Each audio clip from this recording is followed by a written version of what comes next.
ماہ رمضان کی مناسبت سے روزے کے مسائل کا مذاکرہ کل آغاز کیا تھا اور رمضان کے روزے کی نیت کے لیے یہ عرض کیا تھا کہ روزے کی نیت رات سے کرنا بھی درست ہے اور دن کو بھی زوال سے 1 گھنٹہ پہلے اگر کسی نے نیت کر دی تو اس کا روزہ درست ہو جائے گا، بس شرط یہ ہے کہ اس نے سحری کے وقت سے کچھ کھایا پیا نہ۔ سحری کا وقت گھڑی سے معلوم ہو جاتا ہے اور اسی کی پابندی لازم ہوتی ہے۔ اذان چاہے پہلے ہو چاہے بعد میں ہو، اذان کا تعلق نماز سے ہے تو وقت معلوم کر کے سحری بند کر دینی چاہیے۔ اذان کے دوران کھاتے رہنا یا یہ سمجھنا کہ محلے کی اذان ہوگی تو کھانا بند کروں گا، یہ روزے کو خراب کر دیتا ہے۔ اس سے پہلے روزہ بند ہو جانا چاہیے۔ نفل روزہ بھی ایسا ہے کہ اس کے لیے رات سے بھی نیت درست ہے، صبح بھی زوال سے پہلے نیت ہو سکتی ہے۔ حدیث میں یہ مضمون موجود ہے کہ رسول اللہ صلی اللہ علیہ وسلم گھر تشریف لاتے اہل بیت سے پوچھتے کہ گھر میں کھانے کو کوئی چیز موجود ہے، اگر نہ ہوتی تو آپ فرماتے چلو ہم پھر روزے سے۔ گویا صبح بھی حضور نے نفل روزے کی نیت فرمائی ہے صلی اللہ علیہ وسلم۔ قضا کے لیے ہم نے عرض کیا تھا اسی طرح سے منت کا روزہ، کفارے کا روزہ، اس کے لیے رات سے نیت ضروری ہے۔ رات سے اگر کسی نے نیت نہیں کی، صبح نیت کرتا ہے تو روزہ نفل ہو جائے گا، قضا کفارے یا منت کا نہیں ہوگا۔ ہاں، منت کا وہ روزہ جس کے لیے دن کی تعیین اس نے پہلے سے ذہن میں کر دی تھی اور کہا تھا کہ مثلا میں بدھ کے دن روزہ رکھوں گا، اگر میرا فلاں کام ہو جائے تو میں بدھ کے دن روزے سے ہوں گا، تو اگر رات سے اس نے نیت نہیں بھی کی تو بدھ کا دن اگر یہ روزہ رکھنا چاہے گا تو اس کی نیت درست ہو جائے۔ اب آج انشاءاللہ ہم یہ عرض کریں گے کہ کون سی باتیں ہیں جن سے روزہ ٹوٹتا ہے، کون سی باتیں ہیں جن سے روزہ نہیں ٹوٹتا۔ فقہا نے اس کو 3 حصوں میں بیان کیا ہے۔ وہ باتیں جو عام طور پر مشہور ہوتی لیکن ان سے روزہ ٹوٹتا نہیں ہے، ایسے ہی وہ باتیں جن سے روزہ ٹوٹ جاتا ہے، قضا اور کفارہ دونوں لازم آتے ہیں، اور تیسرے نمبر پر وہ باتیں جن سے روزہ تو ٹوٹ جاتا ہے لیکن صرف قضا لازم ہوتی ہے، کفارہ لازم نہیں ہوتا۔ آج انشاءاللہ ہم ان باتوں کو بیان کریں گے جن سے روزہ ٹوٹتا ہی نہیں ہے۔ یہ بات یاد رکھنی چاہیے اصولی طور پر کہ انسانی بدن کے اندر کچھ جگہیں ایسی ہیں جہاں ایک خلا ہے، ایک کھلی جگہ ہے جہاں چیزیں جمع ہوتی ہیں۔ مثلا معدہ ہے، مثانہ ہے، انسان کا کان کا اندرونی حصہ ہے۔ ان جگہوں تک اگر کوئی قدرتی یا مصنوعی رستہ ایسا بن جائے کہ جس کے اندر کوئی چیز باہر سے پہنچے یا ڈال دی جائے جانتے ہوئے یا نہ جانتے ہوئے تو روزہ ٹوٹ جاتا ہے۔ اگر کوئی آدمی کوئی چیز کھا لے پی لے لیکن اسے یاد نہیں ہے کہ میرا روزہ ہے، بھول کر کھائے تو پھر روزہ نہیں ٹوٹتا۔ کھایا زیادہ، تھوڑا کھایا، زیادہ کھایا، کوئی فرق نہیں پڑتا۔ سامنے دیکھنے والے کے لیے حکم یہ ہے کہ اگر یہ آدمی صحت مند ہے، بس بیچارہ اس وقت بھول گیا تو اس کو یاد دلا دے کہ بھائی روزہ ہے۔ عام طور پر یہ مشہور ہے کہ جی اس کو مت یاد دلاؤ، تو ایسا نہیں ہے، اس کو یاد دلا دے۔ ہاں اگر کوئی ضعیف آدمی، کمزور آدمی تو اس کو یاد نہ دلائے، ورنہ صحت مند آدمی کو آپ یاد دلا دیں کہ روزے کا دن ہے، آپ شاید بھول گئے ہیں تو وہ رک جائے گا۔ اگر اس کو یاد نہ دلائیں تو یہ اچھا نہیں۔ بھول کر روزہ کے دوران کھانے پینے سے روزہ نہیں ٹوٹتا۔ ایسے ہی کوئی چیز دانتوں میں پھنسی ہوئی ہے، سحری میں کسی وقت میں کھانے کی کوئی چیز دانتوں میں اٹک گئی،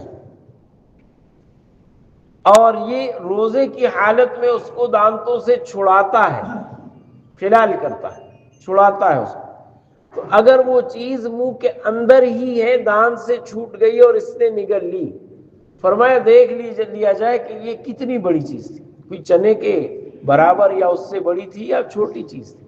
اگر اس سے چھوٹی چیز ہے پھر تو روزے پر فرق نہیں پڑتا، لیکن اگر اس نے اس کو دانت سے چھڑا کر باہر نکال لیا تو چاہے چھوٹی چیز ہو، چاہے چنے کے دانے کے برابر ہو، چاہے بڑی ہو، پھر روزہ نہیں رہے گا، روزہ ٹوٹ جائے گا۔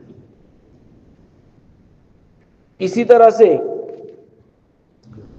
جو گرد و غبار اڑتا انسان کے منہ میں چلا جاتا ہے، اس سے روزہ نہیں ٹوٹتا، اس پر انسان کے اختیار نہیں۔ اس وقت بھی فضا کے اندر بہت سی چیزیں ہوتی ہیں جو ہم لے رہے ہوتے ہیں، لیکن چونکہ وہ ہمارے لیے مانوس ہوتی اس لیے ہمیں پتہ نہیں چلتا۔ آکسیجن ہم لے رہے ہیں، اس فضا میں اور قدرتی بہت سی چیزیں ہیں جو ہم ناک سے کھینچ رہے ہوتے ہیں، سانس میں منہ سے لے رہے ہوتے ہیں، لیکن پتہ نہیں چلتا۔ دھواں بھی اگر ایسا آ جائے، کسی گاڑی کے پیچھے بندہ چل رہا اور دھواں آ رہا ہے تو روزہ نہیں ٹوٹتا۔ ہاں دھواں کھینچنا خود، جیسے سگریٹ کا، بیڑی کا، حقے کا، اس سے روزہ ٹوٹ جاتا ہے، کیونکہ اس میں انسان کے قصد کو دخل ہو جاتا ہے، ارادے کو دخل ہو جاتا ہے۔ کوئی چیز خود بخود اس طرح سے آتی، کوئی مکھی اڑ کر آ گئی اور منہ میں چلی گئی تو روزہ نہیں ٹوٹتا۔ اور نہاتے ہوئے کان میں پانی چلا گیا تو روزہ نہیں ٹوٹتا۔ نہاتے ہوئے کان میں دوا ڈال دی یا پانی ڈال دیا خود جانتے ہوئے، یا کوئی دوا ڈال دی، اس میں احتیاط یہ ہے کہ روزہ ٹوٹ جاتا ہے، اگرچہ بعض حضرات فرماتے روزہ نہیں ٹوٹتا۔ بہرحال آنکھ کے اندر حضور اکرم صلی اللہ علیہ وسلم کے احادیث میں موجود ہے کہ آقا نامدار صلی اللہ علیہ وسلم نے دوران روزہ خود سرما ڈالا، گویا آنکھ کے اندر دوا ڈالنے سے بھی روزے پر اثر نہیں پڑتا، روزہ نہیں ٹوٹتا۔ ایسے ہی بعض لوگوں کے ہاں مشہور ہے کہ جی الٹی ہو گئی روزہ خراب ہو گیا، تو یاد رکھنا الٹی سے روزہ تب ٹوٹتا ہے جب الٹی لانے کے لیے آدمی کوئی کوشش کرے، کوئی حلق میں انگلی ڈال لے، کوئی ایسا کوئی تکلف کر کے، اور اتنی آئے کہ پھر اس کو روک نہ سکے، جس کو منہ بھر کر الٹی کرنا کہتے ہیں، تو پھر روزہ ٹوٹتا ہے۔ ویسے طبیعت متلانے لگی، تھوڑا سا پانی اوپر حلق سے آیا، خود اتر گیا، یا اس نے تھوک دیا، یا بے شک طبیعت خراب ہوئی، بہت زیادہ الٹی اس نے خود کر دی، خود بخود آئی تھی، اس سے روزے پر اثر نہیں پڑتا۔ جان کر الٹی لائے اور منہ بھر کر ہو، یا تھوڑی ہو لیکن جان کر اس نے خود لوٹا دی اندر حلق میں، پھر روزہ ٹوٹتا ہے۔ عام حالات میں جو ہے نا دوران روزہ طبیعت خراب ہوتی، الٹی آتی، اس سے روزے پر اثر نہیں پڑتا۔ ٹیکا لگوانے سے بھی روزے پر اثر نہیں پڑتا۔ کسی نے ٹیکا لگوا دیا، چاہے گوشت میں لگایا، چاہے ورید میں لگایا، رگ میں لگایا، یہاں تک کہ لکھا ہے کہ اگر پوری ڈرپ بھی چڑھا دی تو روزے پر اثر نہیں پڑتا۔ ہاں بغیر ضرورت کے کوئی ڈرپ اس لیے لگواتا ہے کہ ذرا طبیعت بحال رہے، توانائیاں بحال رہے، تو یہ روزے کے مزاج کے خلاف۔ فنی طور پر اس کا روزہ ٹوٹتا نہیں ہے، لیکن اس کے روزے کی روح فوت ہو جائے گی، روزے کا مزہ نہیں رہے گا، تو یہ نہیں کرنا چاہیے۔ ویسے ضرورت کے وقت ٹیکا لگوا دیا تو کوئی فرق نہیں پڑتا، روزہ نہیں ٹوٹتا۔ بدن سے زخم سے خون نکلا یا باقاعدہ خون کی بوتل لوگ دے دیتے ہیں، ڈونیٹ کرتے ہیں خون، اس سے بھی روزے پر اثر نہیں پڑتا۔ اس کی جو کمزوریاں آتی ہیں وہ الگ بات ہے، لیکن روزہ خون دینے سے نہیں ٹوٹتا۔ کوئی چیز دانتوں میں آئی اور چبا دی اور تھوک دی، اس سے بھی روزہ نہیں ٹوٹتا۔ ہاں ایسا کرنا نہیں چاہیے، اس میں یہ خطرہ ہے کہ اندر چلی جائے، منہ تک گئی ہے تو حلق جانے میں کتنا فاصلہ ہے، حلق سے جانے میں، تو کرنا ایسا نہیں چاہیے.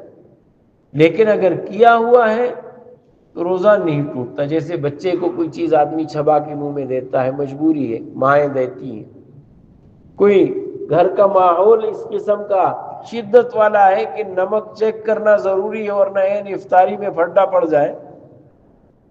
فرمایا وہ خاتون خانہ اگر نمک زبان پر رکھتی ہے فرق نہیں پڑتا. اس لیے کہ جب ہم کلی کرتے ہیں اس پانی کا بھی اپنا ایک ذائقہ ہے، لیکن ہم مانوس ہونے کی وجہ سے اس کو محسوس نہیں کرتے.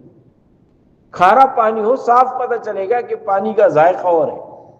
کڑوا پانی اس کے تھوک دینے سے بھی روزہ خراب نہیں ہوتا. چنانچہ اگر کسی نے کوئی دوا منہ میں رکھی مجبوری اور ضرورت کی وجہ سے،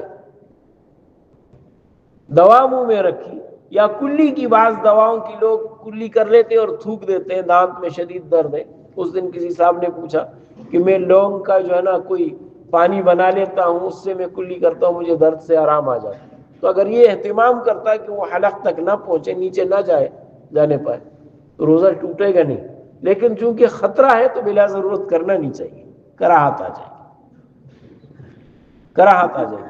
زبان کے نیچے بعض مریضوں کے لیے گولی رکھ دیتے ہیں، انجائنا وغیرہ کی تکلیف. تو اگر یہ توجہ ہو کہ حلق سے نیچے نہیں گیا، روزہ نہیں ٹوٹا اس کا، اس سے بھی روزہ نہیں ٹوٹتا.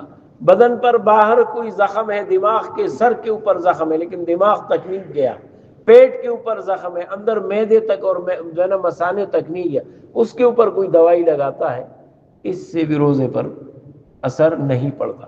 کسی کو سحری کے وقت سے غسل کی شرعی ضرورت تھی اور اس نے غسل نہیں کر پایا اور روزہ رکھ لیا تو روزہ ہو جائے گا. روزے کے لیے طہارت ضروری نہیں ہے، نماز کے لیے طہارت ضروری ہے. ایسے ہی دوران روزہ سو کر اس کو غسل کی حاجت پڑ گئی، جس کو احتلام ہونا کہتے ہیں، اس سے بھی روزہ نہیں ٹوٹتا. تو یہ وہ باتیں تھیں جو عام طور پر ان میں سے بعض کو مشہور بھی کہ شاید روزہ خراب ہو گیا، لیکن ان سے روزہ نہیں ٹوٹتا. اللہ تبارک و تعالی ہم سب کو دین کی سمجھ عطا فرمائے، درست عمل نصیب فرمائے.